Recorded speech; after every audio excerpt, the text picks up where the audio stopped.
আর আজকের যে এই 2024-এর জুলাই গণঅভ্যুত্থান কেন্দ্রিক বা ফ্যাসিবাদের পতনের যে একটা ডকুমেন্টারি দেখানো হয়েছে, আবদুল্লাহ ভাই বলেছেন সরকারি অনেক ডকুমেন্টারি দেখানো হয়েছে। সরকারি ডকুমেন্টারিতে সাধারণত লাস্ট 16 ইয়ার্সের সংগ্রামকে খুব বেশি ফোকাস করা হবে না, কারণ এটা আমার বাস্তবতা যে ইতিহাস সবাই নিজের মতো করে লিখতে চায়। সেক্ষেত্রে আজকের ডকুমেন্টারিতে একটা আমার দেখা অনেকগুলো ডকুমেন্টারির মধ্যে যে 16 বছরের আন্দোলন সংগ্রাম এবং বিভিন্ন ঘটনার একটা চিত্র উঠে এসেছে, সেজন্য ধন্যবাদ জানাই যে একটা ভালো ডকুমেন্টারি তারা করেছে। আর সর্বশেষ যে কথাটি বলতে চাই যে আমি জানি না এখানে আপনাদের ডকুমেন্টারি দেখলে কেমন লাগে, কিংবা এখানে তরুণরা যারা আন্দোলনের সাথে ছিলেন, আমি আসলে স্থির থাকতে পারি না। আমার মাঝে মাঝে মনে হচ্ছে যে ব্রেনের আপনার কি বলে লাইক স্ট্রোক করি কিনা, খুব এরকম একটা ফিল হয়। এই ডকুমেন্টারিগুলো দেখে আমি স্থির থাকতে পারি না। এপিসি থেকে ফেলে দেওয়া, কিংবা ওই যে একটা ছেলে বললো যে তাকে গুলি করা, তো আমি আজকে ভাবছি যে এরপরে আমি এই ধরনের ডকুমেন্টারিগুলো দেখবো না। কারণ আমি অনেকে বলে এত নির্যাতিত হয়েছি, হামলার পরে উঠে দাঁড়িয়েছে, কিন্তু এই জুলাইয়ের ডকুমেন্টারিগুলো দেখে আসলে আমি স্থির থাকতে পারি না।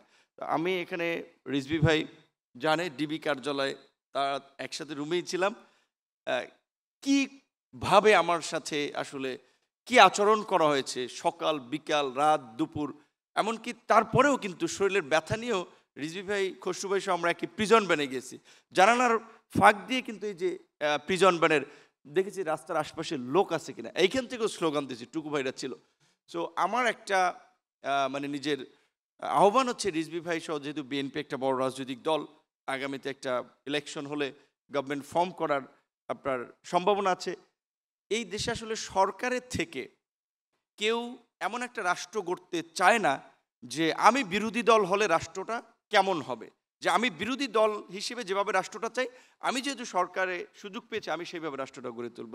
তো আমার প্রত্যাশা থাকবে বিএনপির এই সবচেয়ে নির্যাতিত নিষ্পেষিত জিয়া পরিবারের বিশেষ করে তারেক রহমান সাহেব 16-17 বছর দেশের বাইরে, সো এবং পরিবার পরিজন ছাড়া, এবং এটা অবশ্যই আমাদের এই আন্দোলন সংগ্রাম যদি বিএনপির মতো একটা সংগঠিত শক্তি না থাকতো, it will be very difficult যে তাদের ডিরেকশন, বা যখনই আমরা আন্দোলন করেছি কোটা সংস্কার আন্দোলন 18 থেকে 24, সবসময় তাদের কোঅর্ডিনেশন হেল্প ছিল, যে তারা ফ্রন্টে ছিল না কিন্তু পেছন থেকে সব ধরনের সাপোর্ট করেছে। এই আন্দোলনে সালাউদ্দিন ভাই ইন্ডিয়া থেকে আমাদের সাথে ছাত্রদলের সভাপতি সেক্রেটারি গ্রুপ কলে কথা বলেছে যে ছাত্রদের পাশে থাকতে হবে।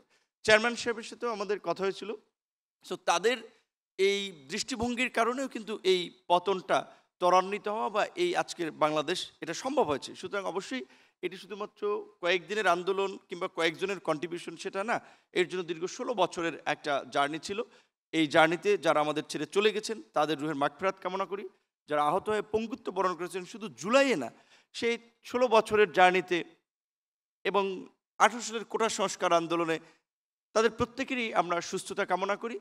এবং আমার সর্বশেষ একটাই আমার ব্যক্তিগত আহ্বান থাকবে যে আগামীতে আমরা এমন একটা বাংলাদেশ রাষ্ট্র ব্যবস্থা গড়ে তুলি যেখানে আইন শৃঙ্খলা বাহিনী এইভাবে জনগণের বিরুদ্ধে দাঁড়াবে না, রাষ্ট্র জনগণের বিরুদ্ধে দাঁড়াবে না, রাষ্ট্র এবং রাজনীতিবিদরা জনগণের প্রতি দায়বদ্ধ থাকবে। আসসালামু আলাইকুম।